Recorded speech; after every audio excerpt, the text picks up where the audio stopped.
मुझे लगता है आपको पहले अनुपमा को उसके मायके भेज देना चाहिए, और वह जब मायके होकर आ जाएगी तो मैं सरिता को आपके पास भेज दूंगी।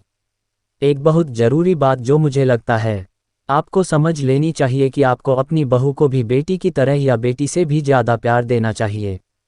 उसे भी मायके जाने की इच्छा होती होगी। हो सकता है सरिता के वहां आने से उसकी आवभगत करने के लिए आप उसे उसके मायके नहीं भेजती होंगी, या फिर वह आपसे कुछ कहने से अभी डरती हो। अगर आप उसको घर में ही कैद रखेगी तो एक दिन ऐसा आएगा जब वह आपके खिलाफ बोलने लगेगी। फिर वह आपकी सुनेगी भी नहीं और जब चाहे तब अपने मायके जाएगी।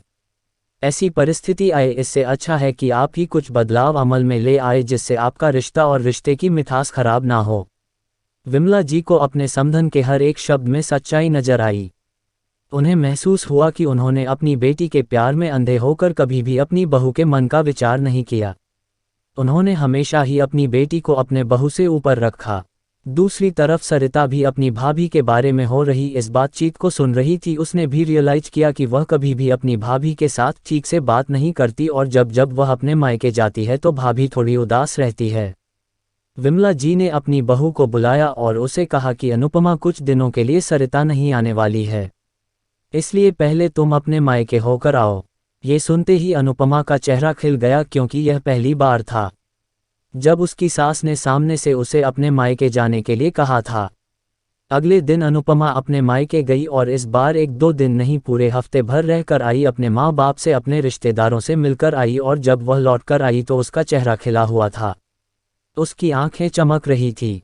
अनुपमा के आने के बाद सरिता भी अपने मायके आई और इस बार वो खुद सामने से अपनी भाभी से खुशी खुशी मिली और अच्छे से बात की। सरिता ने अपनी माँ से बात करके उन्हें भी अच्छे से समझने में मदद की। वह कहीं ना कहीं अनुपमा के साथ गलत व्यवहार कर रहे थे। दूसरी तरफ अनुपमा अपने ससुराल वालों के बदले रवैया से बहुत खुश थी। अब वह खुशी खुशी सबका ध्यान रखती और हर काम प्यार से करती। वह ध्यान रखती कि कोई भी ऐसी बात या काम ना करें जिससे घर में तनाव का माहौल पैदा। विमला जी अपनी बहू को खुद ही समय समय पर मायके भेज दिया करती। एक छोटे से बदलाव ने सास बहू और भाभी ननंद के बीच की कड़वाहट को दूर कर दिया और रिश्तों को और भी ज़्यादा मीठा और मजबूत कर दिया।